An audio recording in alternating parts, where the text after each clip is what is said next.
कधी कधी कसं असताना एखादी गोष्ट ऐन वेळेला माहीत झाली की खूपच वाईट वाटतं. मी असं का म्हणत आहे त्यासाठी व्हिडिओ पूर्ण बघा. तर आज सकाळी घटासाठी मोगऱ्याची आणि तुळशीच्या पानांची माळ घातली होती. बघा किती छान प्रकारे आमचं धान्य आलेलं आहे. आणि त्यानंतर लगेचच आमच्याकडे काल रात्रीपासून पाऊस खूपच जोराचा पडत होता. त्यामुळे मग एवढा पाऊस असल्यामुळे कशाबशी कपडे वगैरे धुवून घेतले आणि त्यानंतर लगेचच चटपटीत खायची इच्छा झाली. त्यामुळे लगेचच भजे बनवून घेतले आणि त्यानंतर लगेचच भज्याची भाजीही बनवून घेतली. जेवणामध्ये भज्याची भाजी, चटणी आणि कांदा आणि मस्त अशी भाकर, छान अशा प्रकारे जेवण वगैरे केलं. आणि जेवण झाल्याच्या नंतर ह्यांची आज ट्रिप जाणार होती लोणावळा आणि महाबळेश्वर. त्यामुळे मग ह्यांना जायचं होतं.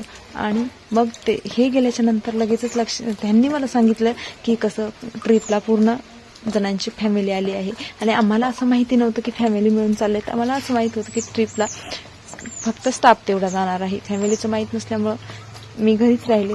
त्यामुळं मला आज थोडंसं वाईट वाटत होतं.